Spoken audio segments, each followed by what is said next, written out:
What's good? What's going on? They done gave that lady some toys to play with. They done gave me some noise. Okay. They don't even know what they was doing. They don't even know. Lordy, Lordy, Lordy. Oh, they don't even know. And I'm excited. We back, y'all. We've been gone for long, and I'm excited to be back. Yes. I'm excited to be back. It's been a long time. We've been gone, what, 2 months? Yes, Yeah. ma'am. Yep, Yeah, 2 Yeah. months. 2 months. What y'all been doing for them 2 months? Y'all been out here shaking it? Promoting the brand. Shake it. Shake it like a polo. Had a party. Maybe a Hey, little is that something. original or is that the new one? Oh no. This Huey and them. Don't do that. Oh, Okay. okay. You know they got I ain't them no, new I ain't no niggas. black lion. I ain't I no was black. going to say, is that really them? Is that really This Huey and them. But you know them new niggas. Red and all of them? Because the new niggas is tripping. Yeah, they are. They tripping. Nah, this Chairman Fred. This Okay. Huey. Just making sure that was Chairman Fred. Just Yeah. making sure. Right. Okay. Well, tonight we back up in this thing. We back up in this thing. I'm so excited to be back, y'all. I didn't realize how much I needed to get back on camera and get back to talking and get back to chit-chatting and shit on a regular basis. And here we are. We're on a new platform. It's a new year. We got new shit popping off. All kind of newness when it comes to PGC. And I am beyond excited. Y'all gonna hear a bunch of new little noises on here tonight because, again, like Pablo said, it gave me Some new toys. Some toys. Some they sound. gave me some toys on this new platform. And I cannot wait to use them. But I'm more so cannot wait to tap into the conversation for tonight. If you are new here, I am your host, Leo Rochelle, the founder and creator of this thing over here, the Fat Girl Chronicles, PGC Media, and PGC After Dark. We have been going 5 years strong, 6 years this September. We got all kind of shit popping off this year. And this is our new year, okay? I don't know about nobody else's, but this is PGC's new year starting today. We've been gone, we've been working, we've been grinding, we've been crying, we've been screaming, kicking, shouting, doing all the things behind the scenes to prepare to get back to this. And as y'all can see, I'm not on this thing alone, and we're going to get into tapping in to my peoples, because some of y'all are new here. Y'all might not know who they are, and some of these faces are going to be a little more consistent than they were before. So right here in the middle, we got my girl Anisha, the greatness guru. What it do, boo? What did Clock you it. do? Hey, y'all. What's going on, We honey? missed y'all. For real. We missed you too. Yes. Look, life is life. New year has come in, and look, we just got to make some different moves. Make some Yes. things Hey, go queen. in a different direction. Let's do it. Hey, Nate. Thank y'all for tapping in and tuning in. Thank you, boo. It's a little new for now. Until I get my hair cut. Getting warm. Thank you. Thank you. Thank you. Thank you. Hey. But my girl Anisha is in this thing. She said life been lifing, but we missed you. We're glad to have you back. Glad to see your face. Glad to know that you still thriving and moving forward and all of the things that you do. And right next to her, we got none other than Regina, aka Sassy Bay, up Hey, in this hey, thing. What it do, mamas? What it do? What it Hey, hey. What's going on, honey bunny? Hey, hey, nothing much. Just glad to be here to represent. Listen, hey. If y'all don't know who Regina is the brand ambassador extraordinaire for PGC. She has been rocking and rolling with us for quite some time, and I am so glad that she decided to hop on this side of the After Dark, because you know she's on After Dark, but she hopped on this side, and I'm glad to have her here with us. She'll be tapping in on Tuesdays more often as well. So get familiar with her face, get to know her, get to love her, and all of those things. And then down here at the bottom, we got D Girl in the building. What it do, mamas? Hello, What it hello. do, honey? Hey, good people. Hey, girl. How are you? I am great. Good. I'm loving this background. Come on, I'm background. Come learning a in. little bit. I see you. I see you. Look. I see you. I'm She cool. be talking about she don't be knowing stuff, but she be doing stuff. So I Listen, I see know you, a little bit girl. about a lot. Hey, Hey, ain't nothing wrong with it. At least you using it. Okay. And then last but not least, oh well, if y'all don't know D Girl, she was here last season for some of the episodes, but she is our media and PR, and she is stepping in front of the camera this season. So I'm glad that everybody is taking a chance and taking that leap to get on the front side of the camera this season. So Yes. I'm excited to see all the things and how all of these shows happen this season, because it's gonna be bomb, and I'm just super It's gonna be excited. bomb. And then the only fella in the building tonight, we finna tackle the shit out of his ass, and he don't even know it. Is what? none other than Pablo Escobar Yay. in this thing Yeah. tonight. Moving and grooving. Right. And then next time y'all gonna introduce yourselves. You know, I'm just doing it for tonight. We ain't got enough I'm time doing it for me to for introduce tonight myself. because we coming back. What you say, Pablo? I ain't got enough time to introduce myself. Man, listen, Oh. you be having a whole paragraph of stuff to say. And I got a couple more now, a couple new ones Oh, too. Pablo, happy friend anniversary, boo. Hey, 4 years in this thing. What Oh, up, though? yeah, friend anniversary is today, which is wild because it doesn't feel like 4 years. It doesn't. It feels like it's been longer than 4 years, but it's been 4 years. Hey, That's I crazy. want more of it. Let's keep it going. Keep it going. That's We ain't crazy. fought yet, so you know we gonna be still good. That means We okay, gonna the timeline is coming together now. Like, because I'm like, wait, Yep. Did the show 22. around January-ish. Mm-hmm. Became friends in February. Yep. But also the timeline is coming together for my life. You know when shit don't never seem to line up, be like, was that 22 or 23? And then when other stuff started, I'm like, oh, okay, that makes sense. But yes, welcome. Happy friend anniversary. Thank you all for tuning in. Thank you all for tapping in with us tonight. The name of this hair is Miss Donna or Diana. You can choose the name. At first, I was afraid. Listen, it's definitely giving diva. Okay, it's giving Yeah. diva. Sure. I love some popping curls. Okay. I Listen, can't at believe I first, got straight hair.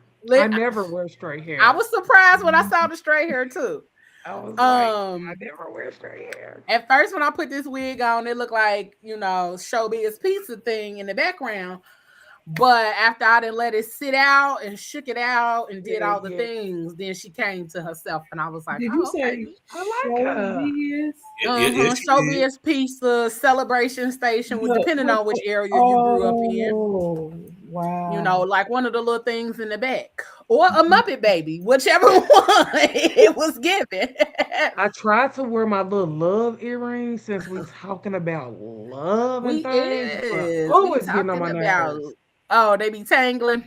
Yes, they You keep talking getting about caught. love? Oh Lord, I gotta go. You talking about love? I We gotta is get out of here. talking. Anisha, T-Rod said it's good to see you again. Hey, You missed it, did you? But tonight. Yeah, there's Chuck E. Cheese over this way. But I've been Tonight we are talking love, lust, and limerence. what does What limerence does mean? love and desire really look like? Okay. And we're gonna tap into the meanings and all of the definitions, all the things, because I don't want nobody to leave and talking about they don't know what we're talking about or what none of these things. When you put that in the chat, I thought you misspelled something. I didn't know what was going on. No. So look, Pablo, I ain't gonna even lie. I had to go look it up. Like, wait, what? See what I'm saying? Like, what's that? It's something that I've been like reading into, and then when we talked about, when we had our meeting about emotional intelligence and emotional maturity and all of that kind of stuff, I was like, well, let's pivot a little bit and kind of tap into the love, lust, and limerence. And I've been seeing this so much on social media, and I'm like, oh, I want to talk about this because I've been paying attention to all of the different things that people have been talking about, and I'm like, well, let's see what this is about. And I was like, okay, well, let's tap in a little bit. So I'm gonna give y'all the definition or how you can understand love versus limerence. Actually, I'm gonna give y'all the definitions first. Let's do definitions of words because words mean things. Okay. All right, let's go. Words mean that's things. A good word. That's a good word. What you say, Pablo? It's a good word right there. I just looked it up. That's a good word.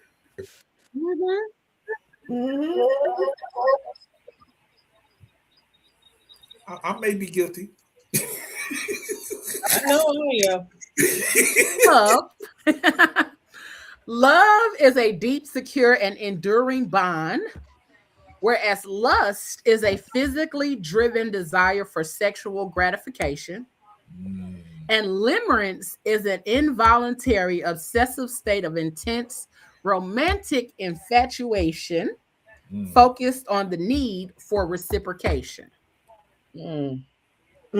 So, love is a long-term, selfless, and mutual emotional attachment that grows over time. Okay. Lust is an immediate physical craving for someone, often focused on sexual, not emotional satisfaction.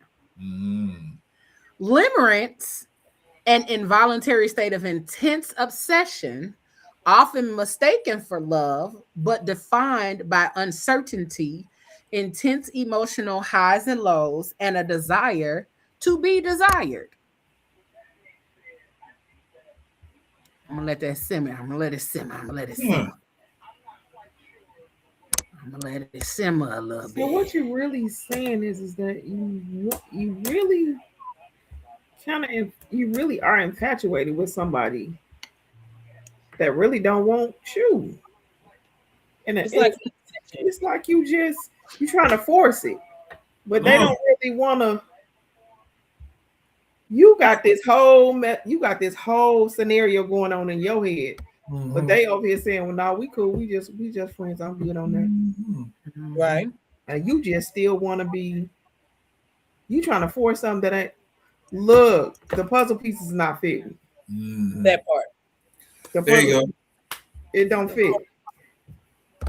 I'm here now. Let's go.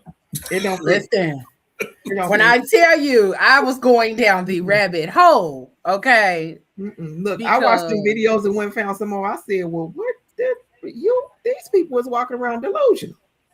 Yeah. Delulu. Pretty much.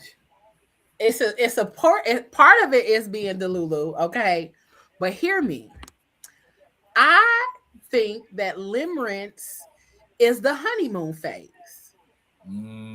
Because if you think about Dewana, you muted, boo.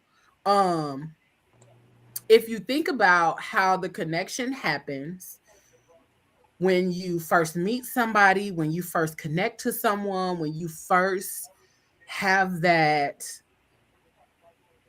connection and interaction, most of the time we go through a honeymoon phase. That honeymoon phase often lasts for a period of time. I would say maybe 2 months or so, depending on the interaction and how you move within that connection, within that short window. Because limerence isn't supposed to be something long lasting. Correct. And that's why people often misconstrue the two. Exactly. Because limerence, it can look like love. When in fact, and vice versa. Well, we know, I think a lot of people know when they are lusting. Yeah. So too. People know when they're lusting. People don't know when they're in limerence or when they're in love. I think and I can agree with that. Some people do know. Some people do know they're in limerence. They just don't want to admit it. Right. And I don't think they know how to define it or identify the correct term. Yeah, to identify what that feeling or space that they are currently in is. So actually, that's the for part. the first time you using that word, like me and Pablo said, we had to go look it up. It's a whole bunch of people that don't know nothing about limerence. That's it. They don't even understand it because they believe they went from lust to love. When you really still in that limerence phase of it, and you really ain't got there yet, but you swear that you in love, but you're really not in love because they really not. It's a lot of people who don't even know nothing about limerence. Nothing. Right. Yes. Right. And it's what a lot of us call the honeymoon phase. But I also think there is, and this is just me, this is not definition, textbook, nothing. This is me.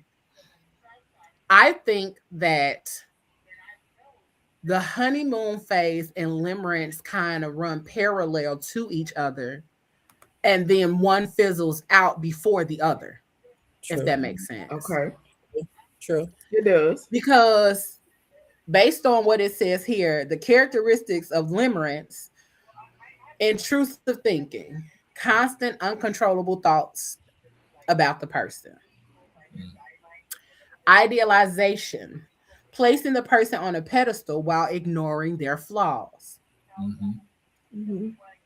emotional dependence, mood swings based on the person's actions or attention, uncertainty, a high fear of rejection coupled with a desperate need for validation. And then physical symptoms: trembling, palpitations, or stammering in the presence of the person. Like Jasmine Sullivan said, stuttering.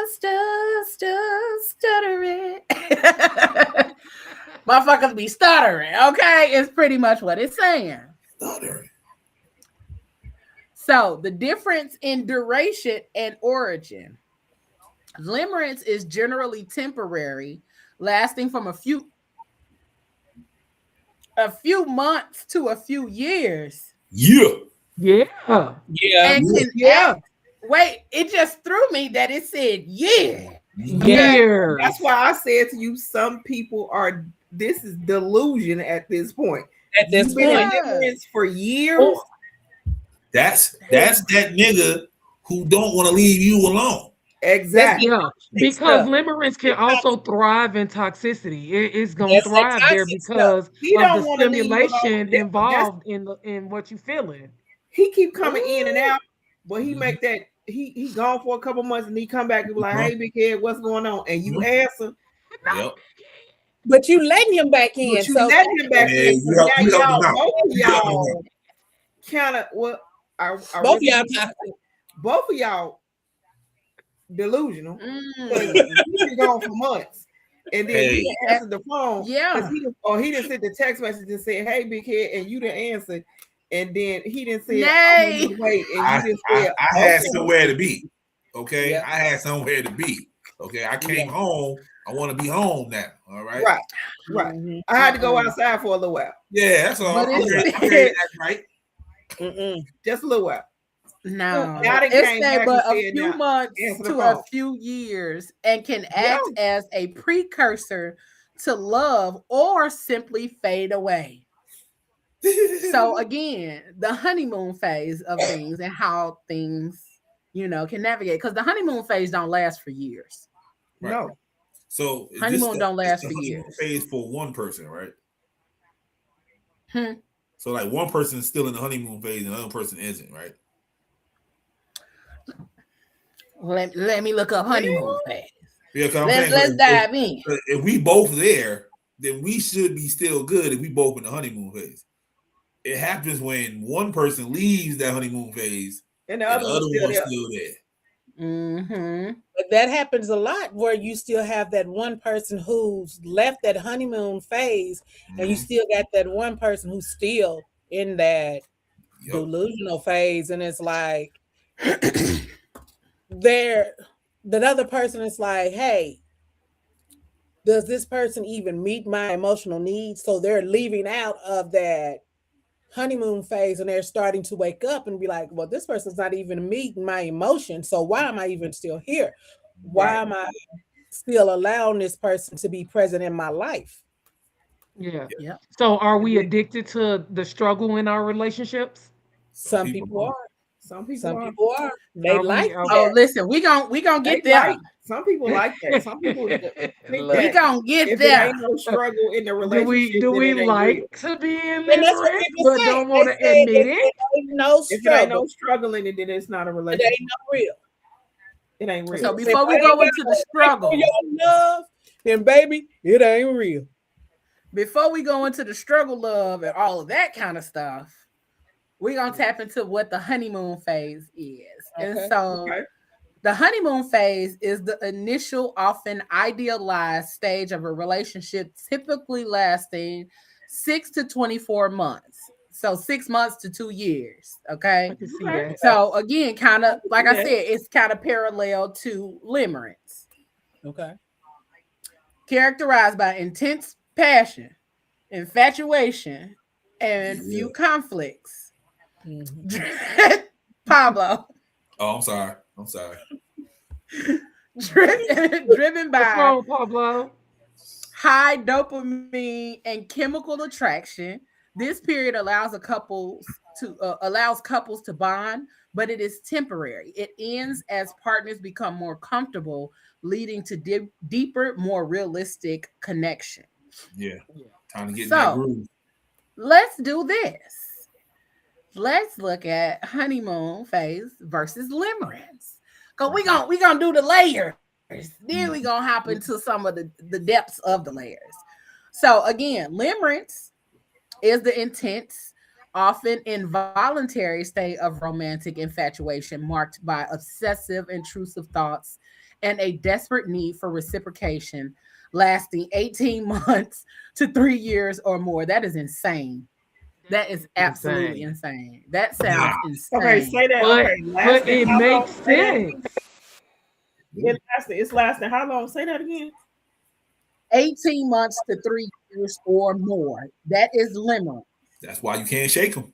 He ain't going nowhere. Wow, 3 years or more. That's crazy. That's well past the honeymoon stage. Yeah. Right. So because you're testing it out now, you're trying to see what's going on. No, that's way past the testing out stage. That is tested again. This ain't no you're just straight in the honeymoon. I didn't. No, now you a practitioner. Ain't no studying. You a practitioner. practitioner at this point, my nigga. At this 3 point, years. you didn't turn into a science experiment. Keep hope alive. That's what I'm saying. That's why people usually at this point you're trying to build a cure. Right. People end up with kids already and they haven't let go. Talking about how you gonna have a baby on me, this, that, and the third. Yeah, 3 years. That makes sense to me. It makes sense. Keep hope alive. Keep fighting. Okay. Keep fighting. Okay. 3 years later and asked me why I had a baby on you. Negro, please. I mean, I ain't waiting 3 years, but I mean, you know, somebody is. Keep fighting. Okay. You just gonna keep. Well, hey, if you like, you sound like Jesse Jackson. Keep hope alive, baby. That's right. It ain't over till the honeymoon phase is a mutual. It's mutual. That's the difference between the honeymoon phase and limerence. The honeymoon phase is mutual. Mm-hmm. The limerence phase is involuntary. No, it's often involuntary. Like the person doesn't know that they're in limerence. So it's an involuntary thing. The honeymoon phase is mutual and temporary and healthier initial relationship stage. So from weeks to months, defined by passion, pleasure, and eventually a transition to deeper attachment. That's the difference between limerence and the honeymoon phase. Now, so it kind of, you can kind of look at it like honeymoon, limerence, love. If you want to look at the transition of how things can go. But like I said earlier, I think the honeymoon and limerence go kind of parallel to one another. Yeah, and I think at some point you're starting to veer off. So yeah. So it's like a fork in the road. Yeah, and then love over here. So you took the exit. You took the exit when you wanted. You took the wrong goddamn exit. Wrong exit. You didn't got off. You didn't got off over up here when you was actually supposed to go right. You up here. Yeah. And the other person then went right, but you still up here. And now, and now in a minute, the other person about to, when they made that right, they're about to make a U-turn. Yep. And you still gonna be up here by yourself. And, and you turn off, and they're like, "There's no way to get back on the highway." Right, and you can't get back on because you got to go 32 miles down to turn around and come back. Yep. And that person already gone. Yep. Nathan, she got to light up for this. Had a whole baby. Okay, so basically, what up, Moses? So love is like calm, and then lust is loud, and so limerence is like addictive, and the clarity comes when you stop chasing the feeling and start honoring the truth. So, because this is the first time I've ever heard the word limerence. Look. And so when you put it out there, I said, what is this word? At first I said, how do you even say that? I know. Then when I started watching the video, on the video so the lady could say it. Okay, you say this word right here for me. Say it. Yeah, say it. Yeah. Now say it. I went to look. Look, I'm good. I'm the one on pronunciation because my daddy used to be on it. I said, I want her to say it. Now I'm about to go look it up. Then when I looked it up and I went back and watched, I said, oh. Yeah. Okay, so this makes sense. It makes sense. I know it was a word for it. Yeah, I saw it in the chat. I was like, I don't remember talking about this in the group meeting. I don't know what we was going on. Hey, because I think we all would have been like, well, what's that? This is what happened. I started doing the deep dive for the emotional maturity and emotional intelligence stuff, and the word limerence kept coming up. And I was like, well, what the hell is limerence? I've heard it before. I've seen a couple of videos, but it was kind of at the back of the brain. And so after I kept looking for the footage or information and videos, the word limerence kept sticking with me. And I was like, well, let's stop there. Let's stop there and pivot a little bit, because now this word has me fully intrigued and I'm trying to understand the difference between love and limerence. And then I went a little further. What's the difference between love, limerence, and lust? Because there are also 3 different categories that make, it's 3 different categories that we are trying to actively figure out in this dating phase. So I was like, well, let's put a pin in the emotional maturity conversation and tap into this, because There were so many videos, and it made me so happy, and it made me so excited because not only is there a explanation for what that feeling is, because you know it's not love. You know that you're not in love with this person. You know that this person isn't in love with you. So how do you navigate this, and what is it called when you like somebody and they like you and you still trying to figure out things, but you know you're not lusting because you actually care, and there's a level of care and concern and consideration for this person, but you're not in love. But you're not in lust. But I got a question. I'm about to throw a whole monkey wrench in the game. Oh, shucks. What if you are in love, but this person is still in limerence because they ain't flipped the switch on the love part yet? Right. So yeah. So that's what I was saying. Now one is in love, one is in limerence. Here, now I get it. This is where all the emotional intelligence and all of that comes into play, because now I'm in love with you, but he's still trying to figure it out. He still ain't figured it out. Yep. Yeah. He's still trying to, well, let me keep testing the water. Nigga, how long we gonna test it? The water. It reminds me of when I hear people, or even me, I've said it like, oh, they have potential. Exactly. It's potential here. That's what the limerence is, the potential. The potential. Oh, got limerence is the potential. Yeah. Limerence is the space where people actively are in gaining an understanding of this person, and I see you, but I don't know exactly how deep we can go into this thing just yet. Correct. So that's what I was saying. Inconsistencies in limerence for sure. Yes, because they're not in love. That's what I was saying as far as the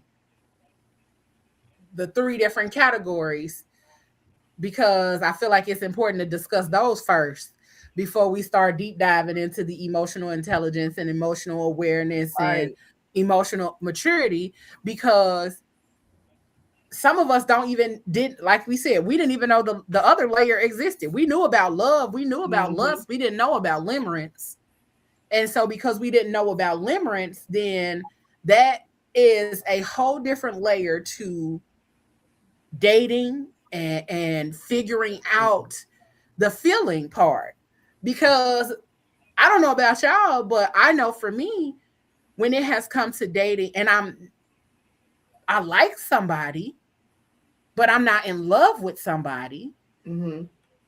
So how do you navigate that, and what do you call that? And that's been part of the question. Like, what do you call that little space? Like, it's not that I don't like you, but I care about you. So the new adults, they call it in like. Man, fuck that. I'm just telling you. In like. I'm in like with you? Yeah, I'm in like with you. I'm in like. Yeah. That sounds childish. Because this is the other part. Like you wrote me a note and you got to check, do you like me? Yes or no? Check the box. Hey. Because I've done that. What's on the other side of the like? What's on the other side of the like? As a grown man. At a grown man, and she found it adorable. I hear what he's saying, because some people found it adorable. Okay, let's be honest. Okay, you can love somebody, but you don't like them. Exactly. Oh yes. And you can like somebody, and you can like them, but you don't love. That's why you in like. We don't know where we at yet. We still sitting there trying to figure it out. I still feel that the word like still doesn't measure up to it, though. Because there could be more than like, but less than love. Because I'm already past the stage. I know I like you. You know what I mean? I know that we feel in each other, but the love, like, switch ain't came on yet. Did we take the condom off? No. Boy! No, I'm asking you. Did we take the condom off? No. And that's what put it, Pablo. Wait, we gonna roll you on the plane. I didn't like with you until the condom come off. That's all I'm gonna say. All right. Wait. Look, Pablo. That's what we do. Look, that's the best way. Did we take the condom off? Everybody is cool. Everybody got checked out. We didn't exchange papers and all of that. Do we still have the condom on, or did we take it off yet? Right. I mean, because some people never had it on to begin with, so that may not even be a fact. Right. That's what a whole flag is on the play, because that's the flag right there. Take it out because now you still in limerence because you didn't got less. Now you didn't kicked it off and you taking your way over into the soul ties, because now you didn't start it off with it not on, and now you connected to every person that both of us have ever had. But does the soul tie not? I mean, so what? The rubber keeps it from being a soul tie? I mean, not really, but you got the extra. You got all. I mean, the soul tie gonna be there regardless if the rubber is on or not. You really went down deep, and you really like. Whoa! Because if he was sitting in the back of that thing with that thing on, it really don't even matter. But you gotta look at it like this. I mean, I'm looking at limerence. It's like it's almost you're stuck in a fantasy. Almost, yeah. It's like you know that you're infatuated with this person, but it's like you're over obsessed with this person, and you know what it could be. Right. And so then you're over obsessing, like, well, I know if I do this, maybe then they'll do this. They'll do this. Or and if I do this, then he'll do this. And that's in the definition. And that's then in the definition, if she because do it's this, desiring, then she'll do desiring this. the reciprocation. No, that's what you trying to. You still in the. If I do this for him, then that's gonna make him do this for me. If I do this for her, then this gonna make her do this. But no, if she wasn't doing it from the beginning, or if he wasn't doing it from the beginning, I mean, what are we? You gonna force this on again? Right, so I'm going back to the that's limerence piece. The piece is not this puzzle. But no, that's how the pieces come together, Anisha. Because that's exactly what limerence is. Limerence is the desire of the reciprocation, even though you aren't currently receiving it. Yeah. That's what limerence discusses. It's like you're doing in love with you because you're in love with them, and they're really not in love with you. Yeah, but you gotta look. It take you back to when your grandmama said. So listen, let that man tell you more than one time how he feel about you. Baby, say that one more time for the people. Don't let that man tell you more than one time how he feel about you. Limerence is an involuntary obsessive state of intense romantic infatuation focused on the need for reciprocity. So that's what that is. I'm doing this so you can do this. Yes. Or I'm doing this so that hopefully you'll see this in me. I'm doing this so hopefully you'll see me as the person that I actually am, and not the person that or that I'll be chosen. That's what a lot of it is that maybe I'll be chosen because you see me doing these things, or because you see me participating in such a manner. And now you see me as more girlfriend material. Now you see me as more of someone that you can possibly marry. People are doing these things for the reciprocation part of it. So, and they gotta be careful. There's some wolves out there that will take advantage of people like that. Yeah, baby. Yes. But you got to look at it too, that everything, because what happens is people mistake that intensity that they feel for love. And it's not love. It's you want to be loved so bad that you don't be like, oh, this is love. This man loves me. This man don't love you, girl. Or man, this woman don't love you. They're just in it to be in it. They don't want to be alone, so they're going to drag you along until they're through. Yep. It just feels good. Yep. And like Pablo said, there's some wolves out there, male and female. Yeah. That prey on it. So now that we got all of the definitions and we got understanding of all of that kind of stuff, now we're gonna take it one. We gonna take it a little high. We're gonna go up a level. So one of the things that limerence often tends to do is it forms insecure attachment, unmet emotional needs, and trauma bonding.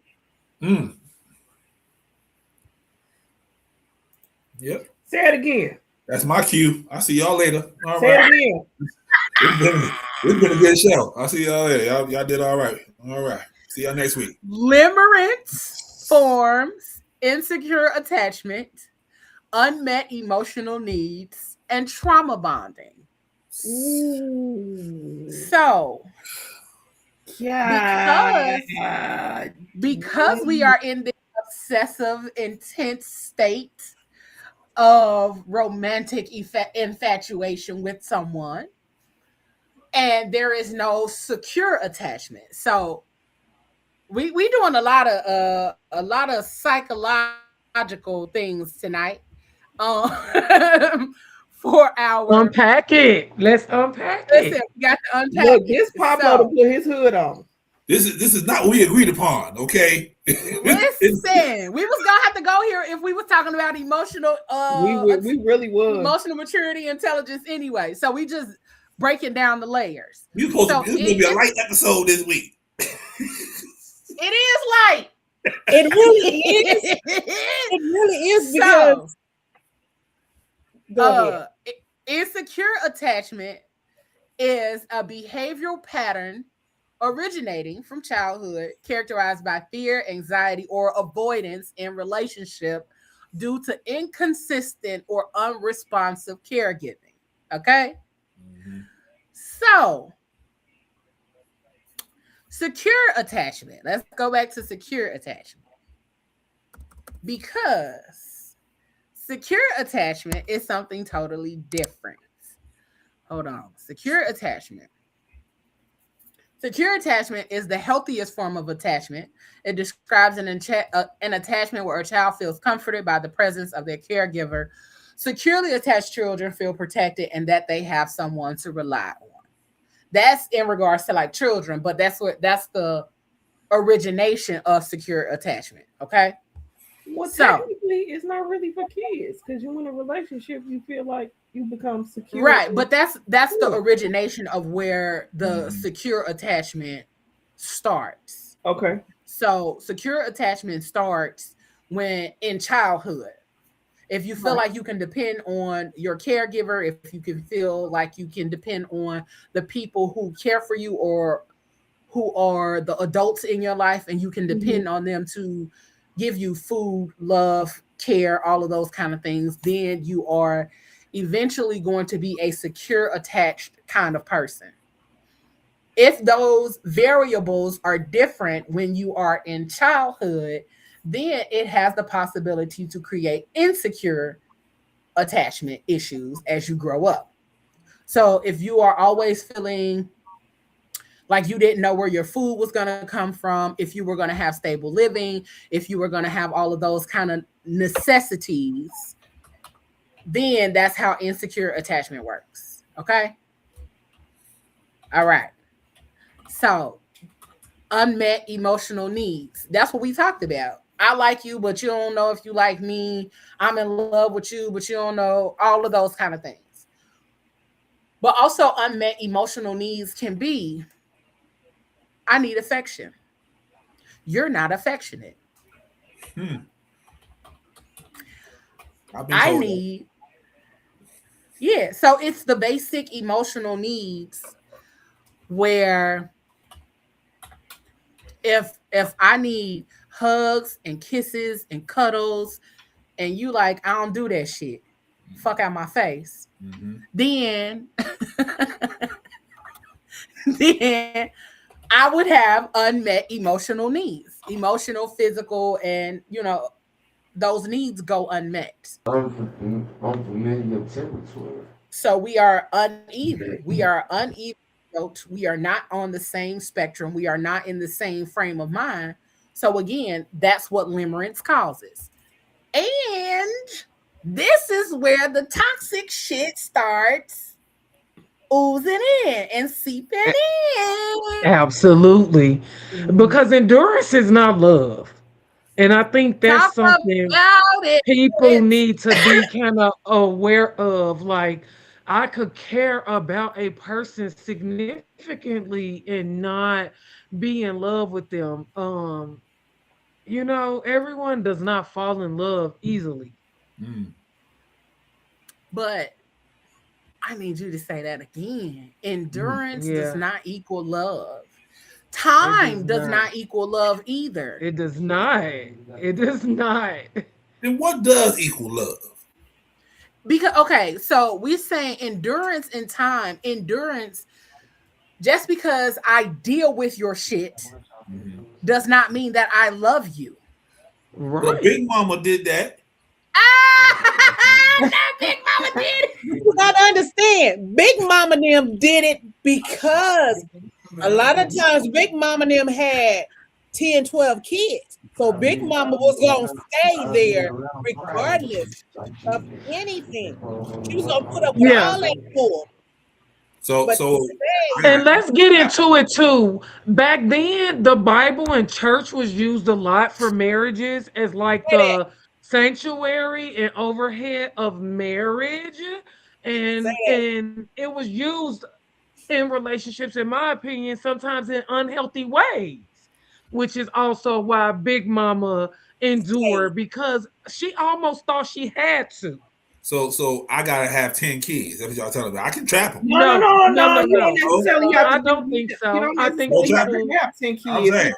To tap into a little bit more realistic. Nigga, at this age, if you finna have 10 kids, I'm finna lock you up. Because I'm trying to figure out. He got to get busy. If he's about to have, I got all kind of questions. He need to get real busy real fast. If this nigga pop up with more than one, a whole bunch of women at one time. If he pop up with more than one, I got questions, comments, concerns, criticisms, and I'm about to pull up.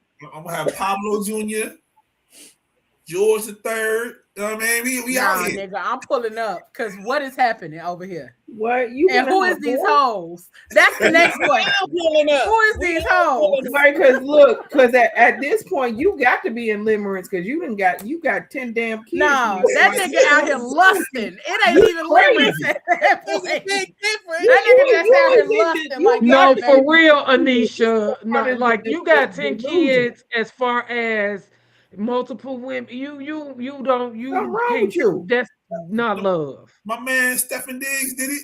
That's just a good summer. He was out there just throwing the D. He was out there throwing the D. I stay out of them people problems. My problems is not their problems. Listen, because ain't no way you about to sit up here and tell me you run around here like Nick Cannon with all these kids. That's all I'm saying. No, bro. 10, my nigga. Ain't no way. That's my African heritage. I believe love surpasses big families. Precedence and how people. Okay, look, let me tell you something. When they did this back in the day, they just was just straight. We just gonna screw and get all these kids, and I'm gonna see where I'm gonna deal with this man. But he is technically, because he had a whole nother damn family down the street. You do. Yep. And she got 12 down there because she had 2 before y'all started. That's right. Yep. And in the midst of y'all having 10, he was going back and forth. And look, it was the mindset then. Well, look, at least I got a man. Yeah. See, that's even though he may be sleeping with Shirley up the street, and they got a whole family down there, but then you kept the family a secret, and now your kids, not the kids, have the kids together. Together. So this mom being a woman, that just say, at least I got a man. Where they at? Can we find those? No? It's not very many of those no more, because I'm not walking around and say that at least I got a man. Nick wrote, please leave. It is not worth it. It is not worth. First of all, it's not worth my sanity and peace. Say that one more time, baby. Because I am not about to be able to. I'm not laying around, sitting around, wondering where you at and if you coming. No, don't worry about it. See, we gotta bring hoochies back. When the hoochies is out Hoochies here, never left. Hoochies never left, and it's something that's still doing it and don't care nothing about it. But I bet you done gave up a whole bunch of $40 when you did. Hoochies been upgraded, baby. That's what I was trying to say. That hoochies are still around. They have just excelled into a higher grade of woman. Nah, because hell, I'm a hoochie if you think about it.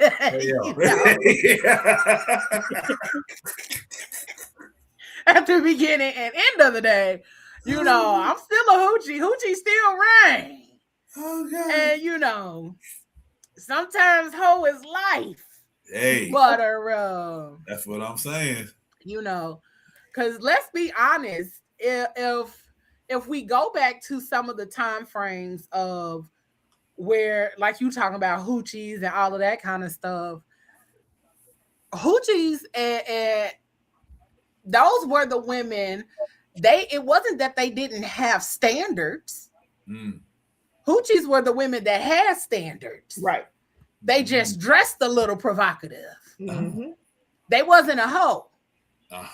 Hoochies wasn't hoes. And hoes wasn't whores. Okay. There's a difference. So, it's a difference. It's a big difference for sure. There's a big because difference. Because a hoochie might just dress a little provocative. She might have showed a little more belly, legs, or boobs. Breasts. Yeah, but you know, she was still respected. She was still a respectable woman. Right. Yeah, she had a little more class about herself.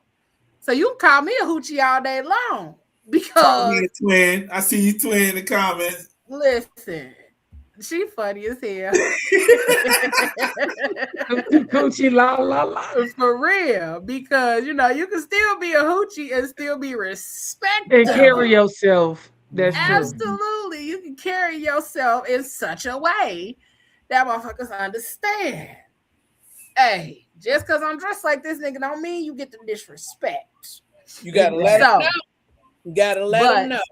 Let's tap into one of these videos so that way we not just keep talking about the videos, but we giving people the opportunity to understand love, lust, and limerence a little bit more here.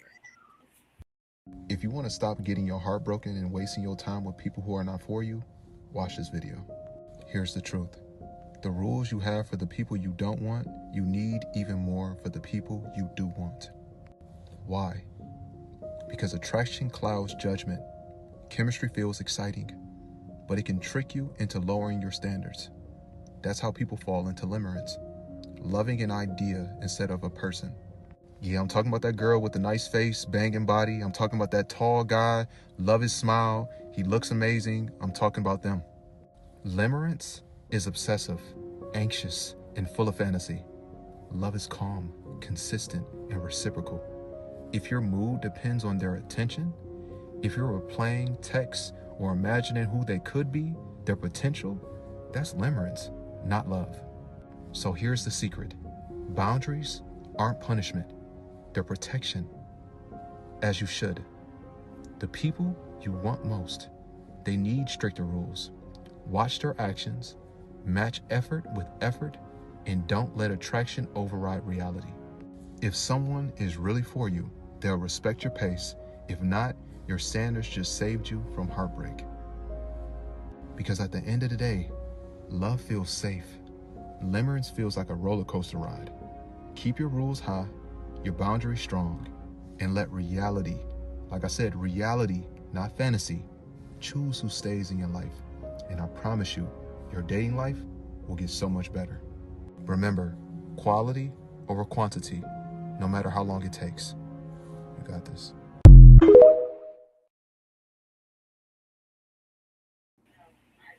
My man said quality over quantity. Not one lie told. Pablo, did you hear what my man said? Quality over quantity. So you can X-nay on these 10 ass kids you talking about. I see the spidey senses. I what? You because it's all going through your head now. I'm just saying. What? What you 10 saying? kids, at least 3 of them gonna be like super rich somewhere. You know what I mean? Like it's that law average. I'm looking out for everybody involved. That's all. Did you hear this man say keep your rules high and your boundaries strong? Keep them in bounds. See, Keep that's your what. rules high and your boundaries strong.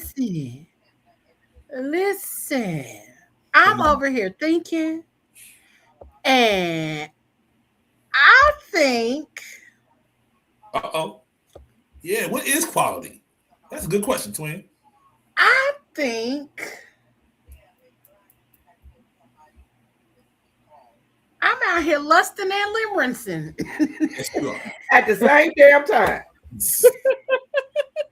But when you At the get same to damn a time. certain point, I think you're there. Like that's the way. Unless you like in a relationship, like if you outside. Listen, hey, we're gonna do Hoochienomics 101 on PGC After Dark. Let me write that down. Let me write that down somewhere. Send that to me in a text. Okay. Text that to me. We got Hoochienomics 101. And hold on. Where do I sign up for that class? I got financial aid. So you gonna do the 10 hoochie commandments? Mm-hmm. Now, Ayla, now that's a good question. Yeah, what's quality? What do you deem as quality? Because the lady down the street could be quality. She could be. She just popped out 10 for me. That's all. I think it's based on a person. That's why some people mesh and some people don't. We are still individual people who are still shaped. Is there a basic definition? Yeah, but that definition still I'm gonna reside with it differently maybe than another person because of what I feel quality is as it relates to me. Your expectations. The quality is based on what your expectations are, not what everybody else's is. I mean, everybody's preference of quality is different. Because you could have, in essence, there could be in a relationship where you got somebody where somebody just said, a lot of people, I hear a lot of men say, I don't want to date nobody who has kids. But then you got another guy that was like, hey, I want her. She got 2. So what? What that mean? I mean, I ain't gotta do no more. And I don't. Hey, and I'm not looking to be nobody daddy or nothing. But hey, she got 2 kids. I'm still gonna treat them right. I'm still gonna treat her decent, and we gonna be all cool together. Mm-hmm. So this may be his form of quality. Where this man over here said, no, I don't want nobody who has kids, because and that's why I think a lot of these arguments online is dumb as hell. Is that more of a preference? Yeah. Yeah. But that also defines what he deems as quality. What he means as quality is his preference, but what does he really mean as quality? Because now you feel like a woman who don't have no kids is better than everybody else. Yeah. I'm sorry. So those online arguments is all preference based. It is. You can't argue preference. Yeah. You can't tell me what my preference should be based on what you think, based on your preference. Right. Correct. You cannot. That's why I feel like a lot of those arguments online be dumb as hell, because why are you arguing with me about what I prefer? Exactly. Correct. I prefer a man with less than 12 baby mamas. I prefer a man. I prefer a man that, you know what I'm saying, that does have some education. Mm-hmm. Not saying you got to be college educated, but at least have your motherfucking diploma, my nigga. That you didn't build a life to some extent. that you're out here doing something. Right. Because again, you have to have a base level of what certain things look like for you. Can't nobody tell you what quality is. Nope. So what I did quality may not be the same for any of the other ladies here. And what you deem as quality, Pablo, might not be same for Moses or anybody else. I like what I like, and you're not going to change that. And I know what I want. Now, what he said in that video really kind of hit home a little bit was the boundaries that you have for people that you don't want in your life should be just as strong as the ones that for the people that you do want in your life. And I think when we start to like people, when we start to care about people, we move the line for our own boundaries based on the situation, and that's not what it should be. You switch those boundaries up. You start accepting stuff that you wouldn't accept if you weren't from somebody else. In lust, right? If you didn't accept it from them, why are you accepting it from them? Yeah, for lack of better, you done.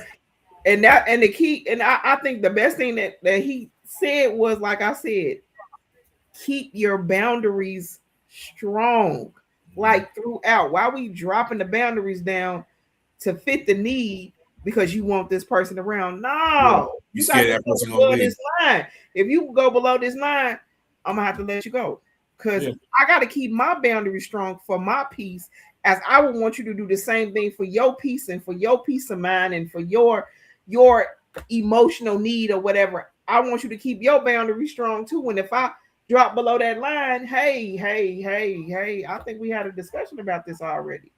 This is what my boundaries, you didn't drop below the boundary level. Like, no, this ain't what I, and that leads back to when I said before, so you can be able to say that you got somebody, you drop everything down to be able to say you got somebody. I would rather have 92 goldfish. Not 92 goldfish. Say I got one that did knock every one of my boundaries out, and now I'm over here flipping out, being delusional, and we causing drama with each other. Nah, bro, let me just go and get these 92 goldfish. You head on out. Going on to the pet store. That's all I'm saying. My 92 goldfish. I'm cool. I go down the street and get 10 goldfish instead of worrying about the one that drove me crazy. And here's the thing: the one that got the 10 may be the one exactly that you need, because that one that didn't have none at all, she is delusional, and just every 30 minutes she calling your phone. Where you at? That's right. Work, you know? Right. Because let me tell you something. Anisha, mind your business. No, I'm just saying.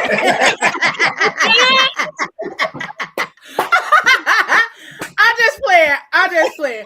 But no, like sometimes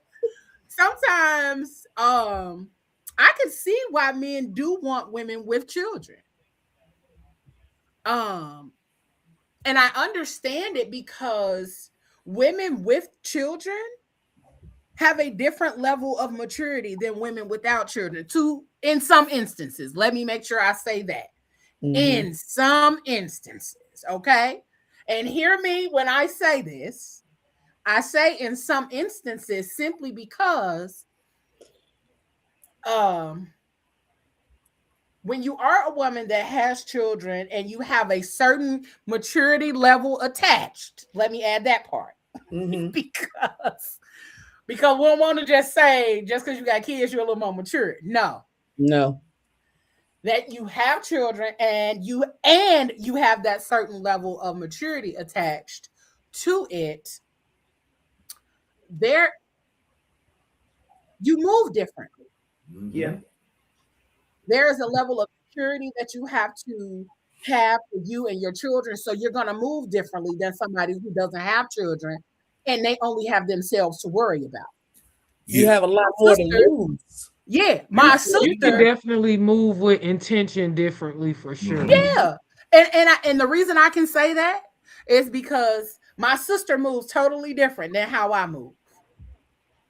I'm out here like a motherfucking fairy princess, doing as I fucking please, twirling in the fucking wind if that's what I wanted to do on that day. Because who am I worried about? Me, myself, and I. Do I focus on family? Absolutely. Do I prioritize family and friends? Absolutely. But when it came down to it and at the nitty gritty of it all, I don't have to worry about anybody but myself. Right. So if I decide I want to get up and go do whatever I want to go do, it's hard sometimes to navigate that in a relationship. Yeah. Because you're so used to moving at your own pace and doing what. And I've been single. Now you've been single for a long time, and now you got somebody else that you, for lack of a better word, now you got to answer to him and be like, "Hey, I'm about to go." When typically you would just get up and go, and he'd be like, "Okay, well, where the hell? I'm sorry." And listen, if you know me, you know that I'll pop up in somebody else's city. Like you, also you going out of town without a thought, without a care in the world. Cat, dog, hey, I'm finna and look. Typically, when you get you one, he be like, "So you lost your mind." So you just then got up and put this stuff in the bag and gone. Don't worry about it because I'm on my way and I got tag me in on the location because I'm on the way. That I prefer you to go ahead and check me from time to time because I know I'm you do what I'm gonna do. Every video, man. And when I get there, we about to have a whole conversation. And the fact that you didn't got your ass up and pack this bag, and now you gone. Because look, and that because I'll be in DC by tomorrow, my nigga. I think twice about it because we got adult kids now. I wanted to get up and go. Exactly, and the ones that got adult kids now, you can still get up and go. Like, hey, I got an adult child. I'm gonna holler at you. I'll see you when I see you. And that's what I'm saying. But then now you in a relationship, he like, wait, where you at? It's a difference. It's a big difference in how you navigate. It's a difference because when you got kids and you got smaller kids, look, again, you got shit to lose. You're not thinking of yourself no more. You thinking about these babies that you got to take care of. That part. Babies is my priority. So look, and like you said, it's not for every parent because every parent don't think like a parent is supposed to think. Hey, I got these babies to take care of. I can't move like that. Hey, no, I ain't gonna be able to hang out. Or no, I'm not doing that. And look, he is on the end of it where, hey, I know you got the kids. I know. Look, hey, I just sent something to the house. That's for you and the kids. Or hey, I called and got a babysitter because you just need to get away. So we're going to go outside. He's more in tune with you because now he knows, hey, she got shit to lose. So I'm going to rock with her. And then she not only pouring into her kids, she pouring into me. And now I got to pour back into her. Because you just got to keep that boundary level. Because when he start coming to the house and be like, I only brought some food for you. Nigga, it's 2 kids here. Right. Yeah. So let's get into one more of these videos. I have no comment on the kid stuff. Listen. Also, in reverse too, because you know I've been a dad since I was 15, so my mindset been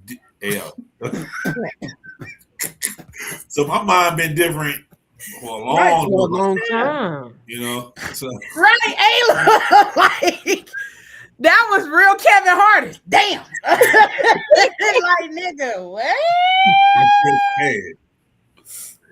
What do you mean? 15. He be 31 this year. You got a grown man. Yeah. Yep. Oh Lord. Well, we put a pin right there. We gonna tap into one more of these videos, and we'll be back. Damn, 15.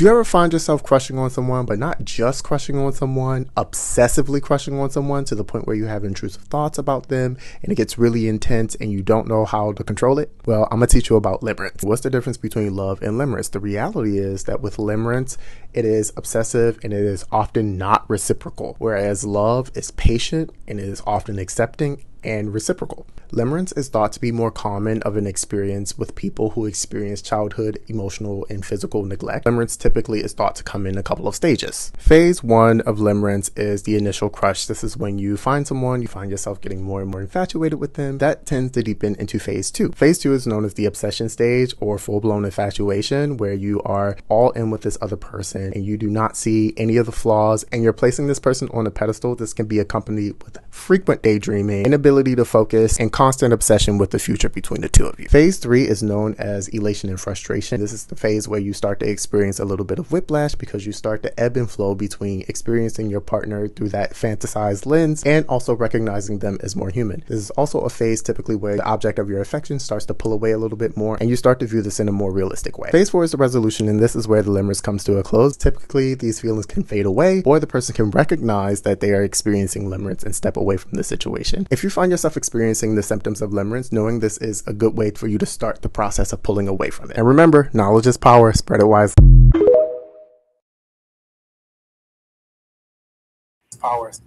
In Conundrum, you also said, was it lust or did I love her? Her clothes are off. I'm closed off. Which one is worse? Lust to have you like. You got to have it. The lust goggles make you think it's love. Yes. You know what I'm saying? And, some people like you might got the most crazy chemistry with physically. My bad. Hold on. My bad. In Conundrum, you also said, was it lust or did I love her? Her clothes are off. I'm closed off. Which one is worse? Lust to have you like. You got to have it. The lust goggles make you think it's love. Yes. You know what I'm saying? And, some people like you might got the most crazy chemistry with physically, but like when it's over, like you don't understand none of the jokes on this Martin episode. You don't understand. So you don't understand why I'm laughing like this when he dragging this little fake Rottweiler. But we just had the craziest little, you know what I'm saying? Smoked a little something. We we in a laughy mood, and you're not laughing at this. We don't have no chemistry of it in the thing we just did. You know what I'm saying? So you close, you start realizing like, okay, maybe we don't. You're like, damn, like I'm a little bit cold for real, like, cause it's like you're not really just not really what I thought it was sometimes. Yeah, because we're not gonna spend every waking hour in the bedroom. Yeah, and but do you figure that out beforehand? Hopefully. Honeymoon, everybody. No, there's always a honeymoon stage though. You know what I'm saying? There's always a honeymoon stage. But you go out to eat, you get a nice dinner, she eating the salad, she ain't leaving nothing, she ain't all embarrassed about, I ain't that hungry, and leave half the stuff. You're like, I disarm women when they try to do that I ain't hungry thing, because we eat sushi, I'm using a fork. I don't care about all that. I'm practical. I'm showing you I'm practical. Okay. I'm stabbing the sashimi. Like, yo, so what you say? What's going on? Because I'm not, so you don't have to do that. Eat what you want to eat. So, right. Like, you feel me? Like.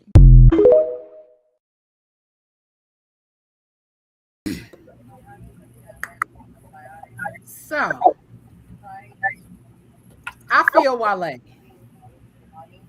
You don't think none of this shit funny? And Martin, fuck out of here. Get out. No. You gonna get out. I literally want to go back and forth about which one is the best episode, and we sit there and we watch them and we see which one we really cracking up over. Like we doing comparisons. A whole dissertation. Ain't none of it funny. They could be numb to it. Go on. Numb to what? To Martin. They've been watching Martin for too much, and they got numb. Okay, so look, so check this. Look, check this. Like, my daughter is the biggest, like Leo, and my baby is the biggest fucking fans in the world of this Martin thing. Don't get it twisted. I'm gonna laugh at it, whatever. But I'm like, Wale, if I'm watching it and we just kicking it, is at some point I got to laugh. If you ain't laughing at all, what the hell is wrong with you? How are you desensitized to what? Because there's always something new that you find in an episode of It's always, it's something gonna be said going on that show that's funny. I mean, it got to be something. You at some point in either one of them episodes, you got to laugh at something. We don't necessarily have to be watching Martin. We could be watching anything, and you didn't laugh at all.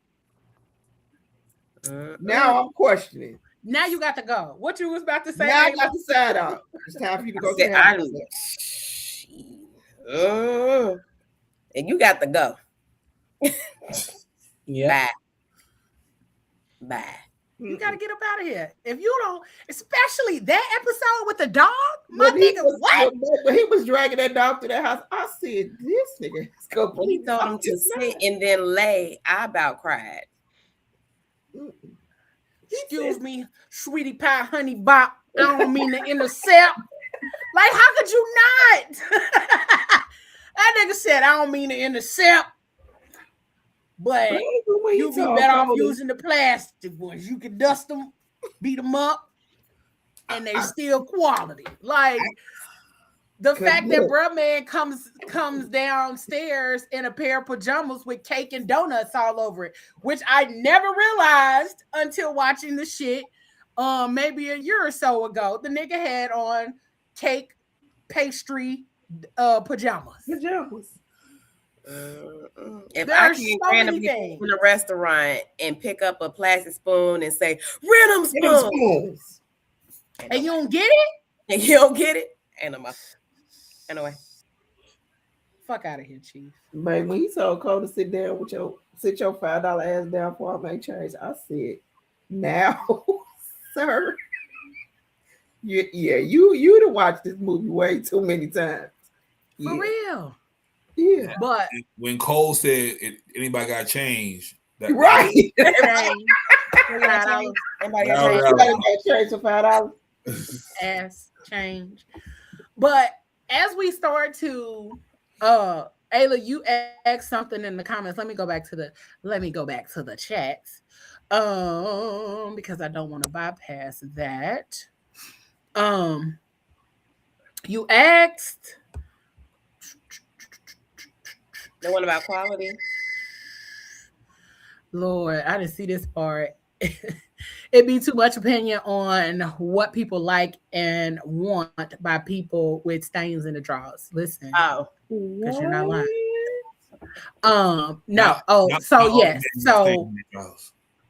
So is quality is preference. Yes. So it's not. It's a difference. Quality in relationships is defined by trust, emotional intimacy, mutual respect, and effective communication.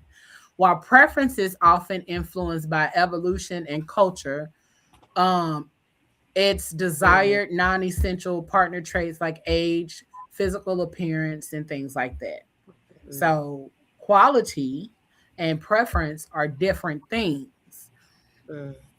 High quality relationships often feature shared values, while preference fulfillment often dictates initial attraction.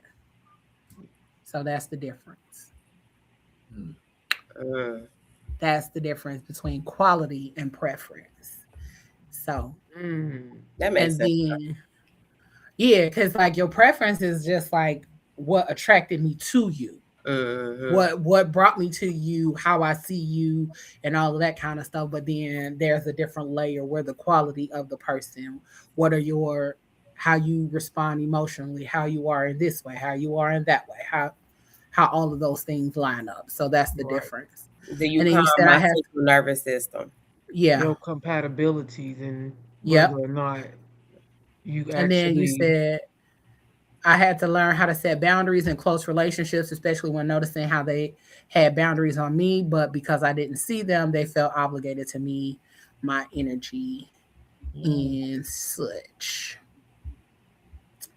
Exactly. Yeah. People will absorb your energy. Yeah. And use it like that's who they are.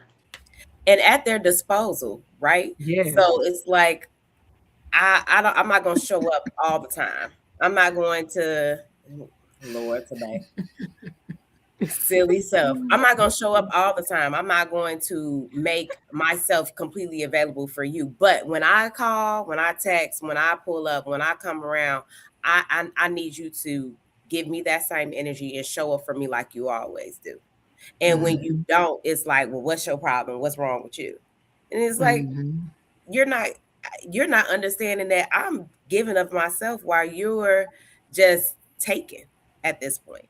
No matter what I give out, you're just continuously taking it from me. Yep. And you feel like because we have a close relationship or we love each other or whatever that space is, that well, now I'm acting different, I'm acting brand new because I'm not showing up the way I used to. But me showing up the way I used to was taken advantage of. No, it's pretty much when I do a you on you. Not you I mad. do a you on you and you don't like it. You upset because I didn't did a you on you. Like you won. And if I do you, I'm gonna do it worse. If I do you on you, and look, mine gonna be much better than yours. And women always gonna be much better. You gonna be upset. I be trying not to.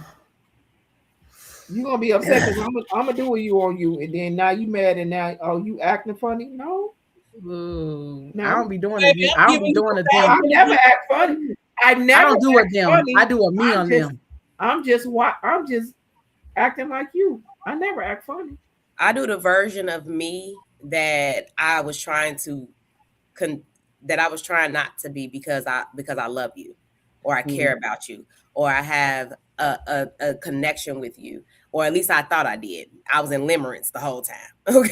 Apparently, because when I was listening to that, I'm like, damn, I have definitely found myself in those kind of relationships or situations or even friendships where I have extended myself or have gone above and beyond and always doing these things. And then I don't get it in return, or if I do get it, it's like bare minimum.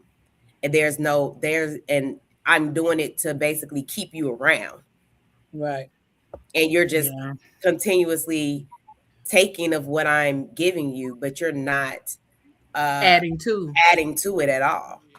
Listen, Lettucey got a song. Sometimes as women, she got a song that say, "How you gonna add to me?" Right. We overgive for a certain level of security, not intentionally, but I think sometimes we can just off the nature of the woman. Or just the nature of the person sometimes, because there's men who do that too. You're a giver. Yeah, that's true. You're a giver, you're a provider, and all of those kind of things. And so even when you do those things just because you're a nurturer as well, sometimes those things that come natural to who you are often are taken advantage of or are taken as something you're supposed to do and not something that you're doing based on it being who you are. Right. And a lot of times we get into those spaces where it's like, hold up. Don't keep overstepping. Don't keep thinking that what you was doing or what I was doing is something that I have to do. I do it because I fucks with you or because I care about you, because I love you. I don't have to do this because I have to do it. They want to take you for granted. And that's the sad part, because you're doing it because you have feelings for them. And it's like, when you do it so much, it's like, oh, I can treat her this way or I can treat him this way. And they're going to accept it. They're going to accept it. And then it's like, after a while, when you leave out of Limerence, you start realizing, hey, I'm waking up from this. Why am I allowing this to happen? So the it's wake up be insane. That wake up being insane, and that beast wake up, and you be like, well, okay, baby, so you want to play? Let me show you. You're not going to take wake up is wild. And so let me wake up like this. Right there. You be like, the wake up can turn a person cold. Man. Yes. And like you be like, oh, no, else given, no. Be like, deuces. Real fast. Like, baby, I love you, and what you took for granted, let me show you. Yeah. And just even going back to some of the other things is like, sorry, I lost my point. I was reading. That society, the society that we live in, and even the cultural messages that we receive on a regular basis is that we romanticize emotional chaos because a lot of people have not experienced what healthy relationships look like. And because of that chaos and because of that, like we were saying earlier, that people don't know how to just simply be or be in like or in love or in care. In like, baby. In like. Yeah. 2026, baby. Yeah. A lot because of things there are is a glorified. thing as in like. I just don't like that being the descriptor for less. I'm not in love with you. I'm in because like. in like is, oh, I like you. Yeah. But what's more than like? And what's less than love? That's what I'm saying. Like, what's that part right here? What's this? I don't know. Sorry. Did you say that? Sorry. He did. Sorry.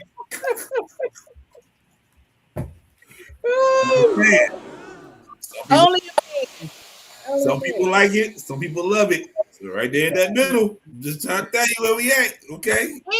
Anyway, nigga, because what? Oh, I always gotta take it too far. And so he does. So that struggle part, like we were tapping into a little bit earlier, is that struggle love is something that a lot of us sign up for. And it may not be financial struggle. It may be the emotional struggle. It may be the back and forth, or that I've experienced being with someone who was used to always arguing. And when we lived together for a short period of time, I was like, hey, no. And I had to nip it in the bud because I was like, wait, nigga, your son is here. Your son is here. And if you're constantly in a space of arguing with a woman, he is going to believe that shit is normal. That's normal. But see, here's the thing behind that. That's because he grew up thinking and knowing that was normal. And that's not even the case. That was he got with women that were argumentative. It wasn't that he grew up in that environment. He attracted so many women in his adult life that felt that arguing and fighting and cussing and fussing was normal. So it became part of his normal. And defense. Then, being on the defense, always feeling like he gotta explain and all of those kind of things. And so then when I moved there, this when I lived in North Carolina, and I'm like, no, homie, we not finna do that in here. We not finna do all this fussing and cussing and fighting in front of your child. And I'm not gonna talk to you crazy, and you're not gonna talk to me crazy. Because I don't do that. First of all, you're not just finna most men, we don't feel love like that. Like, you just not finna talk to me crazy. And you're not about to pick fights just for the fuck of picking a fight. For the fuck of just because. I was with you just saying, hey, I just need some of your attention right now. Okay. Yeah, say that. Say I want your attention because you want some of my attention. Nigga, all you had to say was, could you pay attention to me right now? All right, I got you. Now make up. I was just about to say that. I had definitely dated I was with somebody who argued to make up. It was like, and he literally, we were in the middle of arguing, and then he like started to compliment me. Somewhere within the argument, like, you just so cute when you come on, let's make up. And I'm like, no, so cute when you angry. I'm ready to really hurt you in your throat right now. Facts. Actual facts. That does not work for me. Get the fuck around me, player. But that was his thing. He was in relationships where they would fight and have sex. Fighting, fucking and fighting. Crazy. Talk about it. So what's your opinion on do you feel like toxic relationships feel more passionate to people? Some people? Yeah, because they blood flowing and all that from arguing. It's the adrenaline. Yeah. It's the adrenaline. For me, those dopamines are being dropped because of all of that, and that's crazy. For me, if I'm up here like this, please get away from me. If I'm over here like, nah, that's holding your hands. Now he got to hold your hands like it's okay, bro. My dopamine ain't gonna be what you really think it's gonna be, because I do not want to fuck. Going to the jail, and one of us is gonna go to the hospital, and I might have to call my mom and them because they're gonna have to come get me out. Because nigga, this is about to get totally different than what you thought it was gonna be. I'm not like you didn't push me to a point where now I'm shaking. Now tears then started. Call your mom and them. Tell her get her dress together. And there's going to be a lot of slow slinging and flower bringing. Because I'm about to, nigga, because you done pushed me way past the limit, because this what you feel is comfortable. That's not comfortable for me. And me on the other end of that, it is not. It's a whole thing, and I got to be honest with it. I got two heads, because this is not now. I'm about to hit you, keep talking, and the conversation gonna turn real wrong, because what I'm gonna spew out is gonna snatch your soul out your body. I'm like, I should just left that girl alone. And that's why I'm going down the street. Me to the lady with the You started it. We good. I am just not the person. Like, that is not my thing. I'm like, Leo, I don't want to. I'm not doing all that. If you want somebody that you want to argue with, find you somebody else to do it, because I don't want it. Nigga, there's so many other ways that we can fuck. We can get to fucking in so many other ways other than arguing. Exactly. Yeah. Go ahead, Emma. No, I was have conversations. I was just going to say, the crazy thing is when you have a certain type of chemistry and connection, that's when passion is more intense.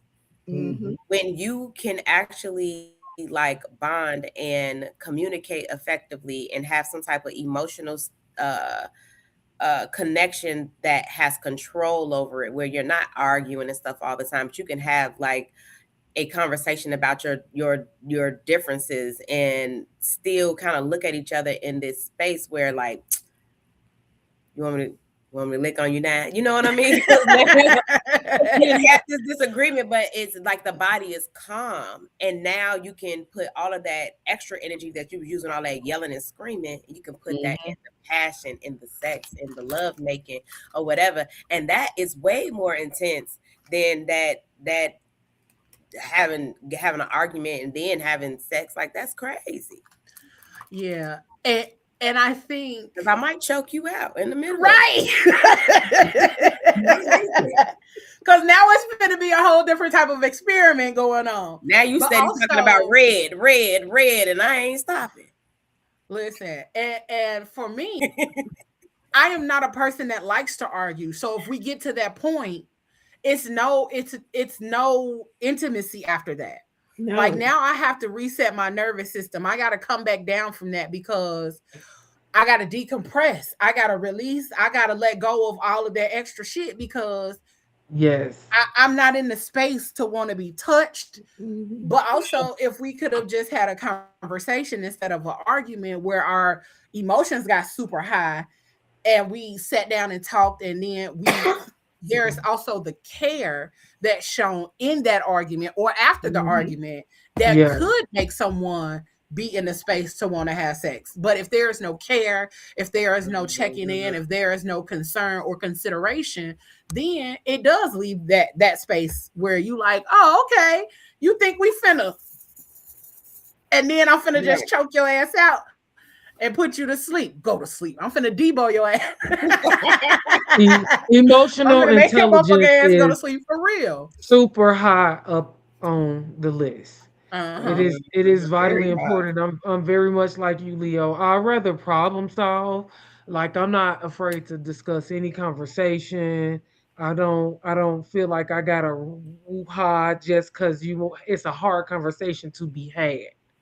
Yeah. So And for it's just me, I would rather get through it. I think that's gonna be the better side. Cause I'm relentless. I'm on one end or the other. What did you? That's me. That's me. So I try to you keep it know. copacetic at all times. I Man, try to be listen. chill.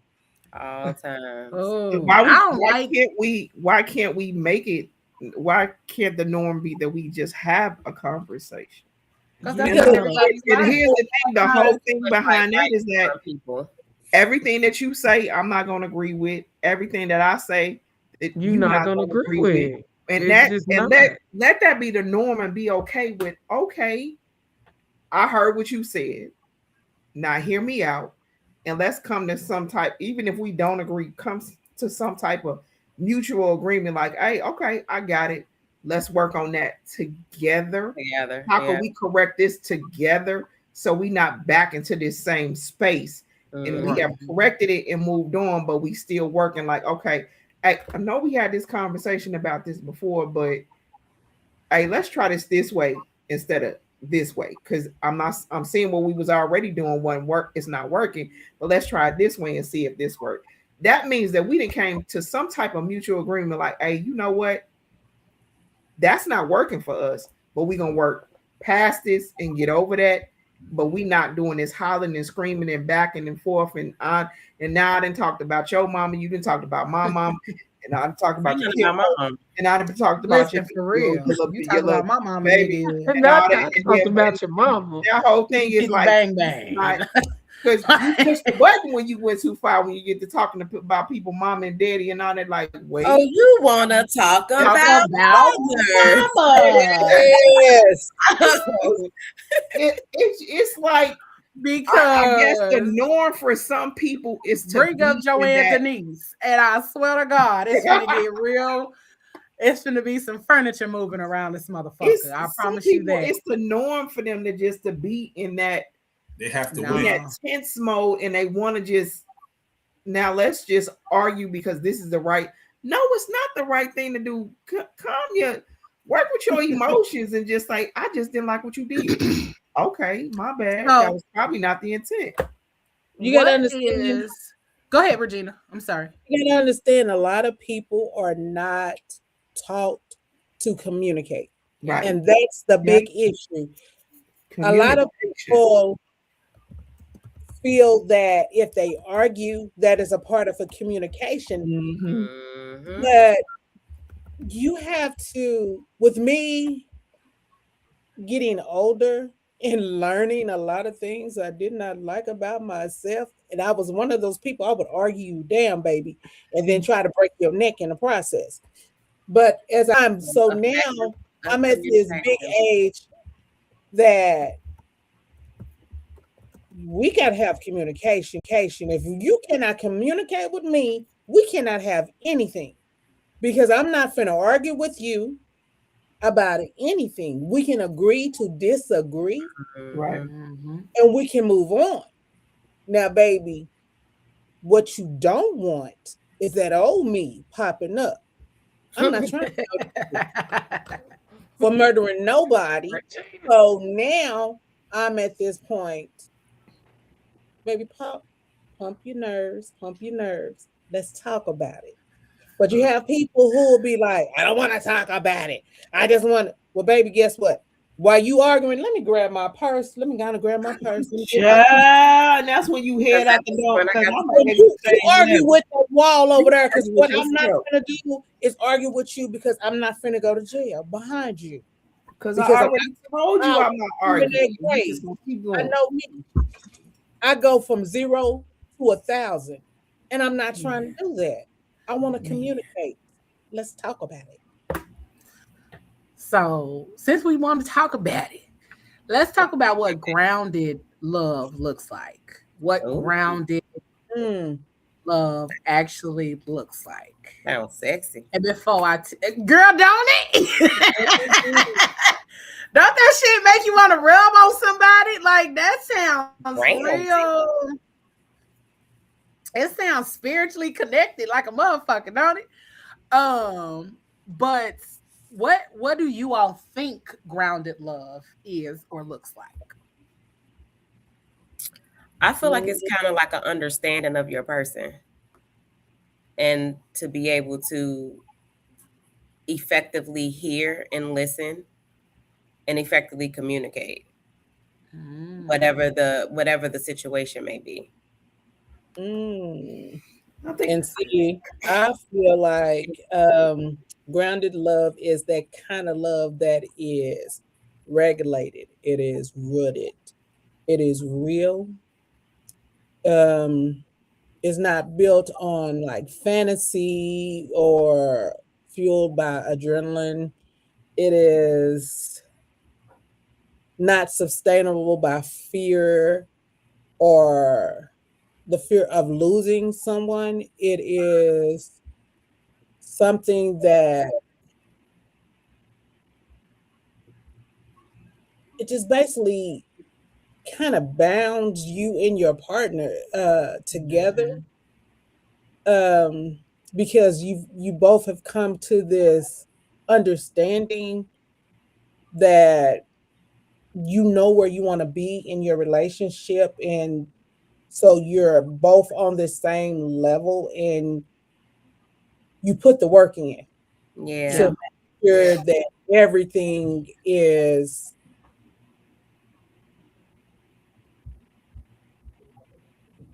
together. So you're willing to put the work in basically to make sure that this party is good and this party is good. Yeah. Ensuring like that Mama both Ayla said, parties she have think mutual. she said I think it's being in sync. Yep, being in sync. I think so too. Y'all are right. Yeah, Grounded love in relationship is characterized by calm, stable, and secure emotional, physical, and mental connection, focusing on mutual respect, trust, and long-term commitment over intense, short-lived passion. It looks like open communication, managing conflict as a team, maintaining individual identities, and having realistic, accepting views of each other's strengths and flaws. So, key characteristics of a grounded relationship include emotional stability and safety. See, Pablo, we still talked about emotions. That's like I said. That's high priority. You know, different people got their preferences. For me, though, that is It's high high. on the list. There's a lot of other things. If you and I feel that for both, it's important for both. Um, I'm just a firm believer in that if a man doesn't feel emotionally safe with you, he don't love you anyway. He don't love you Yeah. like that. He Yeah. don't love you like that. There's no So, way emotional he can. stability and safety is rather than fireworks, the connection feels like coming home, where Yeah. partners act as a source of comfort rather than stress. It Yeah. involves trusting your partner's judgment and feeling safe to express emotions without fear of judgment or criticism. Active commitment. Grounded love is demonstrated through actions such as being present, keeping promises, and actively nurturing the partnership even when facing challenges. Balanced individuality. Partners support each other's personal growth, hobbies, and social lives outside of the relationship, allowing each person to remain a whole individual. Individual. So Uh-huh. Constructive conflict resolution. Grounded partners handle disagreements with fairness, focusing on teamwork rather than winning, and, and staying helpful even when angry. Realism, it involves accepting a partner for who they are, including their imperfections, rather than holding on to an idealized fairy tale version or image of them. And I laughed at focusing on teamwork rather than winning, because sometimes motherfuckers really do be in competition with you in relationships. I've definitely And they be seen that. like, they be in competition with you in a relationship, and it's like, oh no, I gotta be I want you to be good, but not better than me. And then it's like, hey, get this together. That's so lame. It It's is. But wild, the reality of it is that there are so many more people that are dealing with their person being in competition with them than they even recognize and that they even can pay attention to. And then one of the other things that a lot of people need to gain an understanding of is that at some point, when you no longer feel like doing all of those things, the teamwork, the emotional stability and safety, being actively committed, balancing your people and yourself, the constructive conflict resolution and all of those things, that's where you need to have a conversation with yourself and decide what is the course of action here. Because a lot of people's course of action is cheating. Yep. Instead of fixing it, instead of leaving, instead of deciding and understanding that this is no longer working for me, my nervous system, or any of the things that come with me. So now I am in a space where I need to decide that I need to go on about my life and go on about my business. Mind your business, Leo. So I got a question. Listen, no, nigga, I'm saying this as something that I've experienced myself. Yeah. And even with dealing with, I've told y'all that before, that I done dated a couple married men or whatever, but that's neither here nor there. But it has to do with the understanding of that's what a lot of their situations are. They are not being emotionally fed, or they're not emotionally feeding the person they're with. They're not physically, they're no longer physically compatible. They're no longer, they no longer care about any of the spaces where that person is working on themselves, doing all of these different things in their life. And so they are no longer in sync with each other. And because they've been married for so long and they believe that they need to stick around, then they do. Yep. And a lot of people think because they have 10, 15, 20 years with someone, that means you have to stay. It doesn't. That does not mean you have to stay. You don't. And the one thing that I've noticed in conversation with these people is that they've grown in certain spaces, or they desire certain things, and now their partner is like, "No, I don't want that. I don't want to do that." Or it might have been something that they used to do, and that's something that they really loved doing with their partner. And now the partner is like, I'm cool on it, Chief. I don't want it no more. I don't want that no more. And so now they feel abandoned in that relationship. They feel abandoned. They feel unheard. They feel unseen. And they feel uncared for. So, well, what in regards to that, so you did this with your partner, pretty much. Some go into an instance where you're doing something with your partner, and that's just to please your partner. But in the reality of it, you never really wanted to do it in the first place. So you just did it to keep the peace, to pacify them. The peace, to pacify them, and then you're in it so long. And what people fail to understand, and with growth too in a marriage and in your own personal space, is that you're in a marriage, you're not going to be married to the same person that you got married to. No. Eventually, both of y'all are going to grow and move. And unless you want to elevate and grow and move together, and it may be at separate times in the relationship, then it's not going to be beneficial to either one of y'all, because you want me to just stay the same person that you married. I'm not the same person I was yesterday. So how do you think I'm going to be the same person I was 15 years ago when we got married? And I don't expect that from you. I want you to grow and go too, but we got to decide on, okay, we're going to grow and go together, or you just want to remain here. And at some point, I got to just tell you, like, hey, I love you, but I got to go. I can't stay in this. Girl, I got to go. I can't stay. I can't stay in the same space, in the same hole that you do. Still the same. And you want me to stay here with you? I can't do it. Like, and it's I want people to normalize it. Like in a marriage, that you gotta understand, people gonna grow. You supposed to be growing, and you just want me to. But also, there's a realization that I think a lot of people know that is part of it. It is the discomfort of knowing that somebody is growing, now you uncomfortable, and that other person is growing. No, it's not even a conflict. So there is discomfort in people growing. Yep. And so because it's the fear that they will outgrow you. Outgrow you. There's a fear I don't never want to outgrow you, that you'll be outgrown, that they will outgrow each other, or that in that space it's uncomfortable. It is really uncomfortable being in this space. It can't really be in connection with somebody who is no longer the same version that you grew to love. They are somebody different at this point. There is discomfort and then you are back to a space where you are learning this person all over again. Mm-hmm. And at a certain point in your life, sometimes you don't want to learn somebody all over again. Like, fuck is this? Who is this person? Right.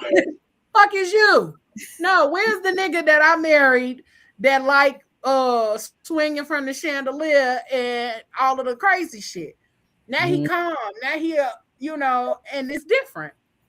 Mm-hmm. So a lot of times in those spaces, when it comes to growing and changing and understanding and navigating the growth or the funkiness of it, like I even had a conversation with my aunt earlier today, and with Mama Ayla not too long ago. And we talked about the differences and how you get comfortable with the person, even when things have shifted and changed, and y'all not the same people that y'all used to be, and y'all are in these different spaces, but y'all are comfortable enough with each other that it's like, oh, that's still my baby. It's just, shit a little different. Just a little different. And that comes with conversation. That comes with care, concern, consideration, and understanding. You're not just finna be with somebody and they just change on you and you have no understanding of this person. If that's the case, then somebody over here doing something in the milk ain't clean. Okay. What you drinking dirty milk? Listen, something in the milk ain't clean, because all of a sudden you want to be tooting that thing up and making it roll. Oh, nah. Who is influencing you? What you done watched on TikTok? Right. What you done watched, what you done heard, what you done seen, who you been around. Who you been sneaking around with. That's the other part. Who you been fucking around with. Now they you want to introduce you to something. Up mommy and make it roll. So sometimes the result is totally different than what, but my hope for a lot of the people that are married, that are navigating those spaces with each other, is that y'all do learn to have those conversations. And even this conversation, it has been eye-opening as hell for me. Yeah, I definitely over here taking notes. Like, listen, I've recognized some things in this conversation. Ooh, and we're going to talk about what we learned before we get up out of here. But the next thing is recognizing limerence in real time. Okay. Recognizing it in real time involves identifying involuntary obsessive thoughts about a person. And that is called the limerent object. Oh my God. Or the low. The LO. Okay. On the low. Intense emotional highs and lows based on their actions, and physical symptoms of over-arousal like rapid heartbeat or sweating. It is characterized by idealization, constant fantasizing, and a desperate need for reciprocation that overrides daily function. That's crazy. Man, we talking about some shit, okay? Man, not you got over here. That's crazy. That sounds like listen. We probably gonna end up being a part 2 because we gonna still talk about the emotional maturity and intelligence and stability part of it because that's a whole different layer of conversation. But let's talk about what we learned tonight. We gonna, whoever want to go first, what you learned tonight? Don't be shy. Don't all speak up at once, but everybody's gonna take a turn. I'll go first. Yeah, the rest of the students acting shy. What I learned tonight was a new word that I did not know existed.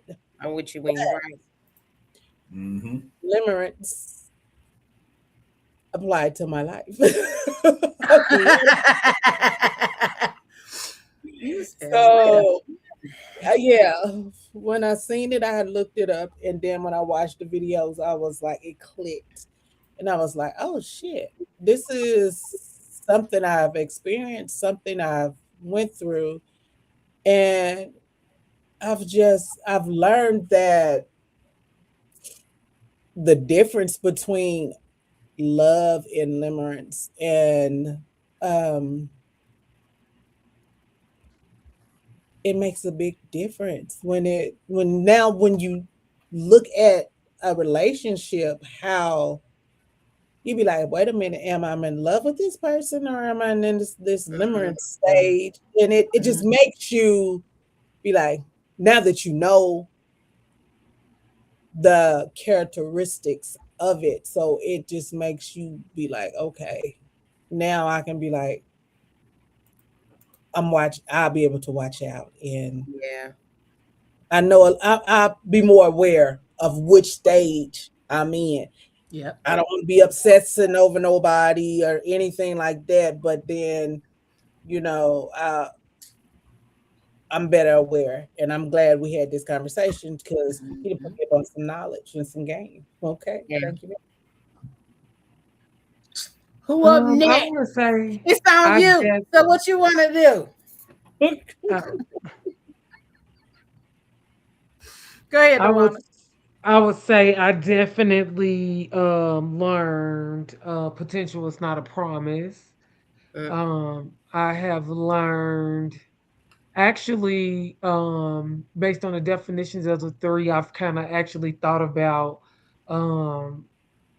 some of my past and actually myself. Placed myself in which category I feel I've experienced the most and maybe things I could do to get out of one and into another. That's good. That's good. Pablo. What up, though? Let's go. It ain't my fault. Did I do that? Did I do that? All right. That's what I learned from this. Yeah, people crazy, man, and not people crazy. Oh, so basically, you in the brain, you up here, in your thoughts. Okay. Yeah. Okay. So, but nah, yeah. This I learned a new word. I love the word. I don't know how many times I want to use it, but I like the word. It makes perfect sense. The situations I've been in, even recently, some situations that I've been in, where I couldn't figure out why people wouldn't leave me alone. I know why now. I can't leave them alone. Yeah, not you out here. No, as soon as they see the lane open, they think, I can jump back in there. Yeah, so, and then past relationships and all that good stuff, all that. So, yeah, I'm learning. I would like to know how to maybe shut it down or get away from it when I see it. That might be another conversation. Because women are persistent. Okay. Hey.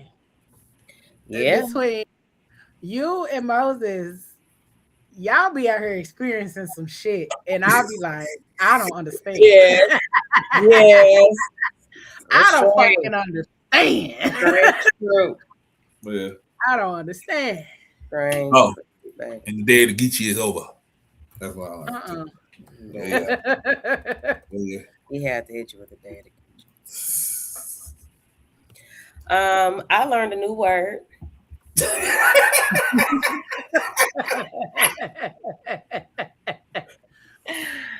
And I also it also made me kind of do a lot of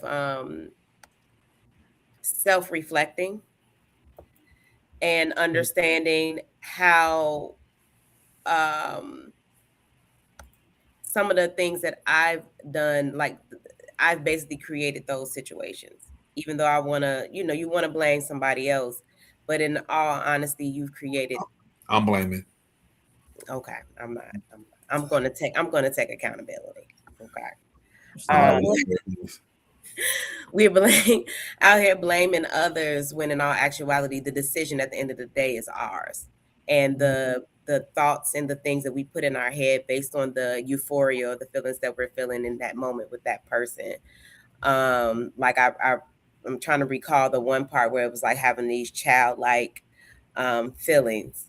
And then you go into this space of euphoria, and then all the things are tingling, and you're feeling all these things, and you get the butterflies, and now you're in situations that don't serve you because you're not using discernment at this moment. You're not setting your boundaries. So it just basically is one of these things where I've already been doing this whole reflective thing, but it's really kind of like a revelation that I need to do more of it. Mm-hmm. Yeah. What about you, Anisha? What you learn?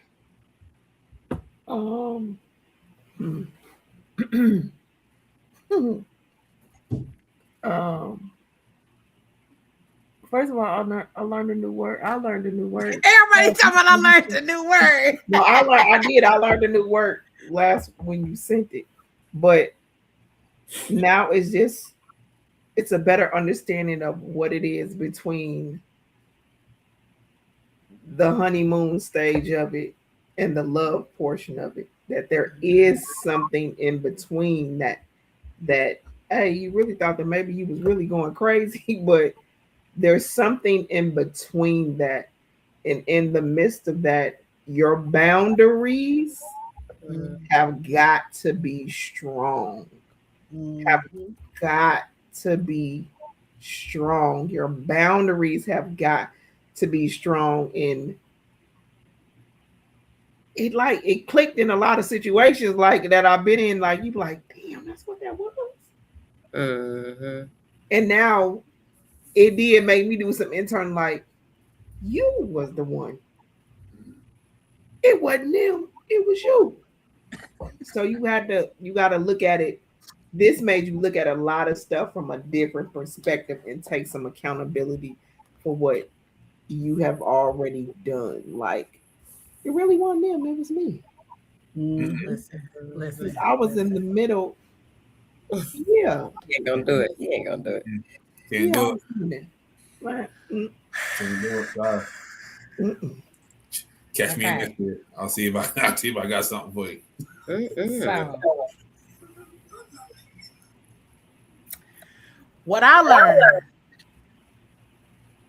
blew my motherfucking muffin cap back blue. Okay. Because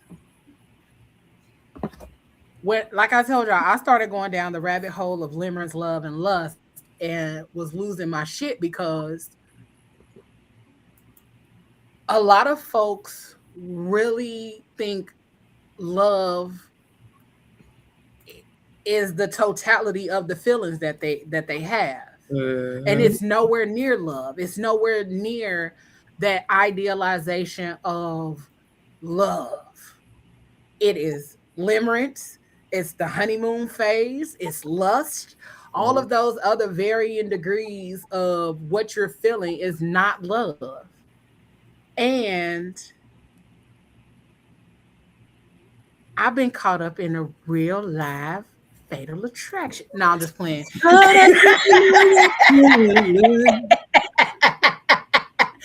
But I thought you was gonna throw Anita out. listen, but that is how that shit happens. Yeah. That limerence, that lust, that infatuation, all of those things bring that to a head. And now you're like, I am caught up in a fatal attraction. I put myself in a space where I need to set stronger boundaries. But how do you set stronger boundaries when you didn't have them to begin with? How do you communicate that you may think that this person is in limerence? Or how do you say, I may think I'm in limerence with you? So many things. And the very first video that talked about the boundaries, that is one thing that I have had a very hard time setting, because I have been in my life, I have been a people pleaser so much that setting boundaries or knowing when to set those boundaries or how to set them has afforded me the opportunity to be involved in some fuck shit. And it's my fault because I didn't know how to say no, and I was sabotaging myself. And I was up here like, but what if? And then what ifs led my motherfucking ass down the yellow brick road chasing after Toto when I should have just let him go. So, chasing waterfalls. That's crazy. Okay, please stick to the rivers and the lakes that you're used to. Okay, because the shit is crazy. And when I started looking at all of the other stuff, and even just in this conversation, all of the things that run parallel to limerence, all of the different key factors in limerence, lust, the honeymoon phases, and really what we're all searching for is grounded love. We're all looking for the grounded love. Those of us that want to be in love are looking for the grounded love. And grounded love, like you said, Ayla, it sounds so grown. That sounds so sexy. It sounds so mature. And it's one of those kind of things where we have to get into the space of setting those boundaries and sticking firm to what we prefer, whether it's, the quality over quantity. In Pablo's case, he wants the quantity over quality. And, we can't judge him for that. He can't even handle it, but he won't. But we do have to get to a place where we do focus or channel our focus into the things that we really want, and saying no to anything that does not line up with those desires of our heart. And I know that may be a hard thing. And those things will have you crying and will have you snotting and all of that other kind of stuff, because now you have to set a firm boundary when you didn't want to. And then at some point, we're going to talk about the difference between boundaries and what is it? What's the other thing? Hold on. All I'm saying is, if you can't get a 10, get 5 2s. You be in there. What? A standard. So we're going to talk about the difference between boundaries, standards, and expectations. Okay. And my girl, Dr. Raquel Martin on Instagram, she has a really great video that talks about those things. So we're going to pull that up. Yeah, I love her. I love her videos. And she has a really great video about boundary standards and expectations and things like that. So we're going to pull that information. But at some point, we're going to talk about that. And we got some dope shit coming down the pipeline, y'all, for the next 3 months. We done already planned the shows. We got a lot of dope stuff coming. So be prepared. Next week, we'll be popping in with all of the segments and all of that dope stuff, because we know y'all missed them. We know y'all missed us. So we coming back with all of those things to prepare y'all for the full return of PGC Media and the full return of all the things that we have coming. The Book Nook is coming back. Yay! We bringing the Book Nook back, and we got plenty of books. Yes. Oh, I got so many books. I got so many books. The Book Nook is coming back. I've been sending you so many is books. It's ridiculous. PGC is getting outside. So we got a lot of new things coming, but a lot of the old things coming back. We got the Fat Foodie Chronicles and Poor Decisions I'm ready coming to back. tap into that. Listen, I can't wait to get to Chicago and try it and go all over.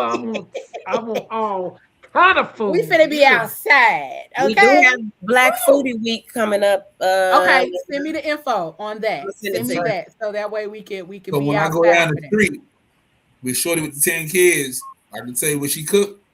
Ah, shut up. Cause you know she cooking. You sure can. Record her process and let us know how she makes her meals for a family of 12. For real. Okay. And tell her to go ahead and send me her EBT card because I know she got. Hey. I know she got. Hey. She got a family. She got 10 children. Relax. She got some. That's for us. She got plenty. Okay. Yep, she got some to spare with 10 children. Okay. But we got the Fat Foodie Chronicles, Poor Decisions. The Book Nook is coming back. PGC After Dark is coming back on Friday. And we got some dope segments there. But we also got some new things dropping. We got Lyrical Lessons with Leo dropping. And if you missed it last week on Friday, we had the season premiere of The Curvy Couch, which will be our show that pops up every first of the month. Okay, it's only one time a month that you'll see The Curvy Couch, and that's on the first Friday. What else? So much more in store, but make sure you like, share, subscribe, and all of those good things to check us out so that we can keep things cracking, moving, and navigating. PGC is back. It feels good to be back. We needed the break. I needed the break more than anything. And so I am getting back into my groove in producer mode, and it feels good. So maybe this is what I needed after all. So catch us with more things coming down the pipeline. Stay tuned. Subscribe to the channel. You can follow all of us on our social media. I am Leo Rochelle on all platforms. Anisha, how can they check in with you, boo? Facebook is Anisha Smith. Instagram is GBG Apparel. TikTok is Cherie. Girl, we need to get your branding together. So you just say one name across the board. So they can find you on everything. All right. GBG Apparel. And then what's the TikTok? Cherie. Cherie. Haree. Yep. Okay, that's my little sister middle name. Come on, Cherie. All right. And Regina, where can the people get with you, boo? Facebook, Gina Marie Unapologetic Era. TikTok, the same. Instagram, the same. Get it. D Girl. The one and only. Come on. Where they can find you, baby? Find me on the book, the blue app, D Girl, DGYRL. All right. Find her. You can find her on Tubi too. Out there acting up on Tubi. Pableezy. Yes, you can find her on Tubi. The crayon, what is it? The coloring book. The coloring book. I was about to say the crayon case. The coloring book. That was my lipstick. I promise you I'm about to cut you out on that. I thought you were going to do something scandalous. I was like, wait a minute. Listen. I was just trying to help. Pablo, tell the people where they can find you, boo. Oh, man. Sark Kerrigan's over everything, man. Sark Kerrigan's all across the board. YouTube, TikTok, Facebook, Instagram, all that good stuff. If you can't spell it, ask Leo. You can't spell it, ask me. Don't come in my inbox. Go to his page. Hey, how you spell that man page? Listen, go to his page and find it. Or ask Ayla, too. She knows how to spell it. I don't check my inbox. Ayla, tell the people how they can find you, honey bunny. You can find me on Facebook and under Ayla. Instagram is changing. Currently, it is the Pleasure Principle Zone, but it will be changing. I also started a new platform called Butterfly. And you can also catch me on TikTok. I don't be on there, but I be on there. That sounds about right. All right. Well, you can catch us out on all the social media platforms. You can check out PGC, PGC Media, and PGC After Dark. And our new show that's coming as well. I forgot to mention Man Cave Conversations is coming. That is the show dedicated especially for the fellas. So make sure you tap in. We got a lot coming. Stick around, stay tuned. And if you want to support the movement of the Fat Girl Chronicles, we got places that you can send your coins. Okay. We got Cash App, PayPal, and Venmo. You can show us love, show us support. Cash App is Leo Rochelle, Venmo at PGC Podcast, and PayPal is the same, I believe. But check us out, connect with us, and all of those kind of things. PayPal is PGC Podcast. I know, down at the bottom. Check it out, screenshot it, tap in with us for all of the dope ass things that we got coming, and it's gonna be your time. I promise y'all. Go buy some merch. Subscribe to the channel, join our email list, and if you want, buy us a coffee. But either way, we'd love for you to connect with us, and make sure you tap into our Facebook group, the Fat Girl Chronicles Podcast. You can type it in just as that, the Fat Girl Chronicles Podcast, and the group will pop up. You can join us for more conversation there. We thank you all for tuning in to the Fat Girl Chronicles. It has been an absolute pleasure to be back on your screen and to be back in the studio with my team. It feels good. I'm grateful and will forever be grateful for these people always showing up ready and prepared. So as we close out this evening, y'all know what I say. Whatever you do for the rest of the evening and the rest of the week, y'all, don't do it with your half ass. Do it with your whole ass, y'all. We about this thing. We love y'all. Go learn some more about love, lust, and limerence. And if you missed it, come on back. Watch it on YouTube. I promise you, you're going to enjoy it.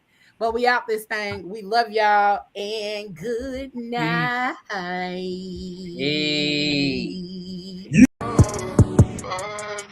You got to do it with your whole ass.